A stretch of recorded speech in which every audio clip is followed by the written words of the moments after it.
This is an original copy of original copy of Thomas Paine's Common Sense. Okay? This is Common Sense. Now, this guy was a patriot. But this guy eventually said, you know, there is no God. He was scolded by Benjamin Franklin, but Thomas Paine took all of the benefits of a religious society and then moved on from it. Well, I'm not really sure. I'm not really sure if that's all that important. I'm not sure if God exists. Well, what happened? What did that lead to? That led to his blindness of the French Revolution. He couldn't see that that wasn't the same. And so Thomas Paine went to George Washington along with Thomas Jefferson and said, we got to help France. And Washington said, you're crazy. That's not a good revolution. Yes, but the king is bad. It's oppression over there. Yes, but the people are not the same as the American citizens. That will end horribly. Thomas Paine rejected George Washington. Now remember, without Common Sense and later the Crisis that he wrote, we would not have had the Declaration of Independence. And the Crisis is what got them into the boat to go across the Delaware. He then says, George Washington, you don't know what you're talking about. I'm going over there. George Washington says, go at your own risk and own peril. I will not save you. Well, Thomas Paine ends up in the Bastille because as they are guillotining children, then Thomas Paine says, hey, wait a minute, this isn't ending the way it did in America. Why? Because George Washington knew divine providence. Spiritual, morally decent, God-fearing people were missing. And so, Thomas Paine goes in the Bastille. He's scheduled to be executed through divine providence, I believe. He was saved. Believe it or not, they thought they would take him to the infirmary because he was sick. He was to be executed the next morning, but he was so sick they decided to take him to the doctor. I mean, if it's a head cold, it'll be over tomorrow. So they leave his door open. They leave the door open to his cell, and that was a sign that the person had died. And so they didn't put the execution notice on his door. That's divine providence. But then Thomas Paine writes this. This is a copy of his letter that he published afterwards that says to George Washington, I never thought you would be the one that would betray me.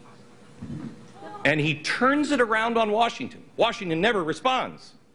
I never thought you would sell us out, but you did. You let me rot in jail. Yes. What you're seeing in Egypt is a repeat of history. What happened? We had NGOs in jail. We had NGOs from Americans on the ground there, who had been playing in politics and stirring things up. And the president, Hillary Clinton, had to go over and save them. Why? Anyone who knows history could know how that's going to end. Now, how are we going to go? How are we going to go? Well, we don't have a good history ourselves. When we first came to the continent, what is blamed on religious people, and honestly, it was religious people, but it was misguided religious people that were not reading their scriptures. This is an original warrant for the arrest of a lady named Anna Trasco. She was a witch. This is from Salem. And they executed her. Not only was she a witch, but she was pregnant and didn't have a husband. So she was taken and burned at the stake. Now, what stopped that nightmare? Religious people.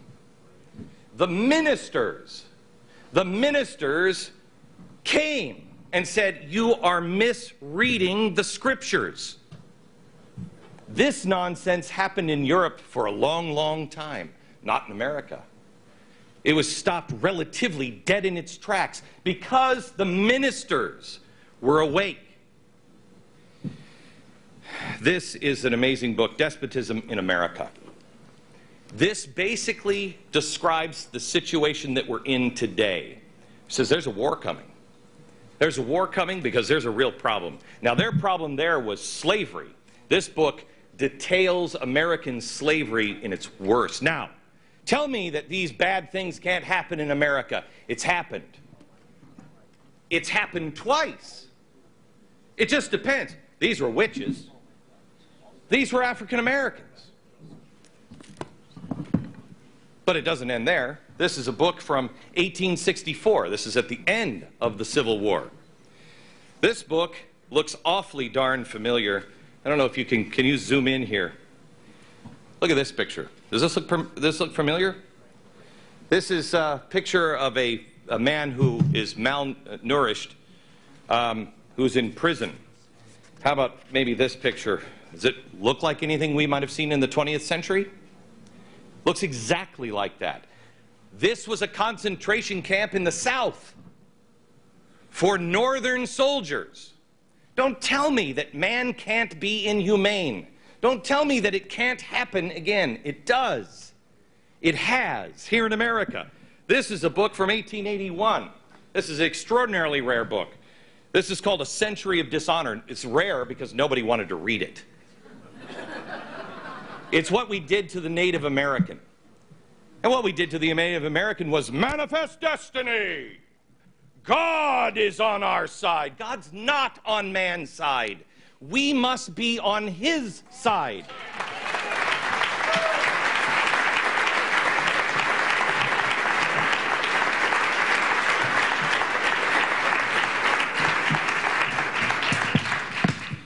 Let me show you just two more things.